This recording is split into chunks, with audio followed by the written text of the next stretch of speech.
The city skyline glittered under the morning sun, but inside the Gray Enterprises tower, the air was heavy with silence. Employees hurried across the marble floors, their footsteps echoing like whispers in a cathedral. No one dared to laugh too loud or speak too freely. Not here. Not under him. At exactly 8 a.m., the private elevator doors slid open. Out stepped Alexander Gray, the billionaire CEO. He was tall, impeccably dressed in a tailored charcoal suit, every detail sharp and deliberate. But it wasn't his wealth or status that made people step aside, it was his face. Expressionless, cold, unreadable. 2 decades had passed since anyone had seen him smile. To new employees, it was just office gossip, but to the veterans, it was truth carved in stone. They remembered the man he used to be, warm, charming, even playful. But that was before the tragedy. After losing his family in a car accident 20 years ago, Alexander had buried his laughter with them. What remained was a man of power, discipline, and silence. Now, his empire stretched across continents. His name struck fear in boardrooms. He was a man who could buy anything, except happiness. As he strode through the lobby, employees lowered their heads. Some pretended to shuffle papers, others typed frantically just to avoid his gaze. No one dared to make eye contact. It was said that one sharp look from him could make a person resign on the spot. Alexander said nothing as he entered his office, the largest room on the top floor. The walls were made of glass, offering a breathtaking view of the city. But he never looked at it. Instead, he buried himself in contracts, figures, and endless reports. The truth, however, was darker. Every time his pen touched paper, his mind betrayed him. He would hear faint echoes, his daughter's laughter, his wife's voice calling his name. But the moment he remembered, he locked those thoughts away, replacing them with numbers and strategies.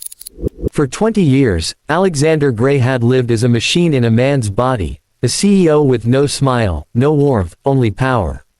And no one, not a single soul, dared to break that silence. Not yet. On Monday morning, the HR department buzzed with quiet excitement. A new secretary was joining the CEO's office, something that rarely happened, since most people couldn't last more than a few months working directly under Alexander Gray. His standards were impossible, his silence unbearable, and his presence overwhelming. Her name was Emily Carter. Emily was in her mid-20s, with bright eyes and a voice so gentle it could calm storms. She had grown up in a small town, raised by her grandmother after losing her parents young. Music was her escape, she often sang while doing chores, turning silence into comfort. Moving to the city had been overwhelming, but Emily carried with her a quiet strength, an inner warmth she didn't even realize she radiated. When she walked into Gray Enterprises for the first time, she was met with cautious glances from other employees. Some pitied her, others shook their heads, silently betting she wouldn't last a week. "Good luck," one whispered. "You'll need it." Emily just smiled politely and carried on. Her first encounter with Alexander was exactly as everyone described. He sat behind his massive oak desk, eyes scanning documents without looking up. The room felt colder than the air-conditioned breeze. She stood quietly, holding her folder. "You're late by 2 minutes," he said flatly, even though she wasn't. "I apologize," Emily replied softly, not flustered, just calm. "It won't happen again." Something in her tone made him pause for half a second, though he quickly returned to his papers. Most secretaries would crumble under his dismissive coldness. But Emily, she simply organized the files, arranged the schedule, and made notes without a trace of fear. She treated the silence not as a threat, but as a normal part of the room. Days turned into weeks, and she worked diligently. She didn't chatter unnecessarily, but she noticed things others overlooked. The way Alexander would freeze when hearing music from a passing car outside, or how his gaze would linger on a family portrait hidden in the corner of his shelf, covered in dust. Emily didn't speak of it. She simply carried on, humming quietly to herself when she worked late.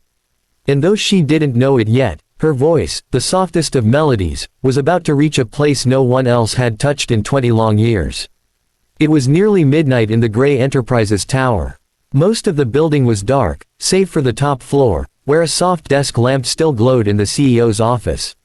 Alexander sat at his desk, surrounded by files, contracts, and a glass of untouched whiskey.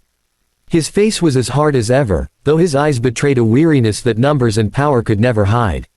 Across the room, Emily quietly organized the documents for the next day. She had offered to stay late, though he hadn't asked her to. For hours, they worked in silence, the kind of silence that usually suffocated people. But Emily seemed strangely comfortable with it, as if silence was her natural language. Then, as she sorted through papers, she began to hum softly. It wasn't deliberate, just a habit from her childhood when she worked late at night. The melody floated gently in the still air. Alexander's pen froze mid-sentence. His chest tightened. That sound, that song.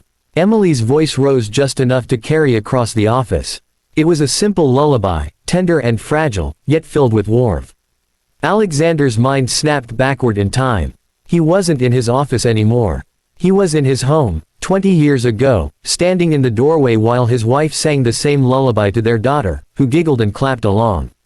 The memory was so vivid it made his throat ache.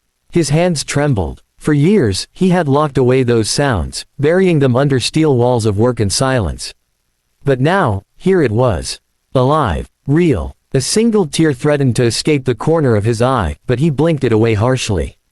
He couldn't let anyone see. Not her. Not his secretary. Yet, as the melody continued, something broke inside him. His lips, stiff from 2 decades of restraint, curved, just slightly. Not a smirk. Not a mask. A real, fragile smile. Emily, unaware he was watching her so closely, continued to hum, lost in her own world. But in that moment, without even knowing it, she had done the impossible. She had awakened the man who hadn't smiled in 20 years.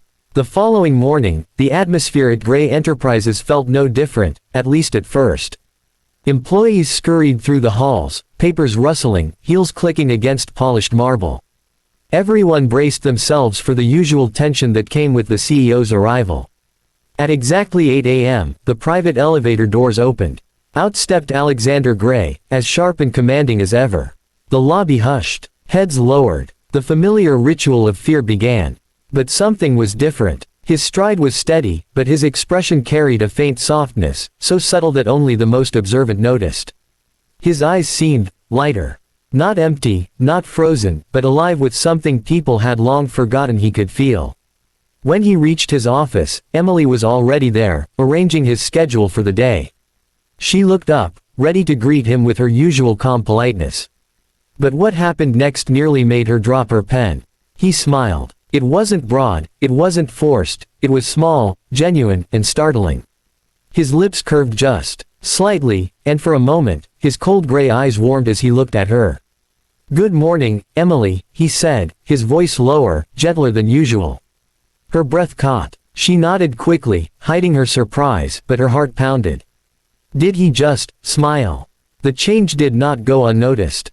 By lunchtime, whispers had spread like wildfire across every floor. The CEO smiled. "You're joking." "No, I swear." He actually smiled. Who saw it? His secretary. The new one. In the cafeteria, employees exchanged wide-eyed looks, as though a ghost had walked through the building. For years, they had believed Alexander Gray incapable of showing joy, as if his soul had been carved out. And yet, one single smile had shaken the entire company. Meanwhile, in his office, Alexander sat quietly, a hand brushing his lips as if testing whether the smile had been real. For the first time in decades, he felt something strange and unfamiliar. Not just relief. Not just nostalgia. Hope. And the source of it sat only a few feet away, Emily, the secretary who unknowingly carried a song that could reach the heart he thought was long dead. Weeks passed, and the change in Alexander Gray became undeniable. The once silent hallways of Gray Enterprises began to feel different. Employees noticed how his footsteps no longer echoed like thunder but carried a calmer rhythm. His words, still precise and sharp, were touched with something warmer. For the first time, laughter occasionally slipped past his guarded lips, shocking everyone who heard it. And at the center of it all was Emily Carter. Her soft humming had become a quiet routine during long evenings of work. Sometimes, Alexander would pause his writing just to listen, though he pretended to stay focused on his papers. She never questioned it, never asked why he liked her singing. She simply sang. And each time, the fortress around his heart cracked a little more. Then came the company's annual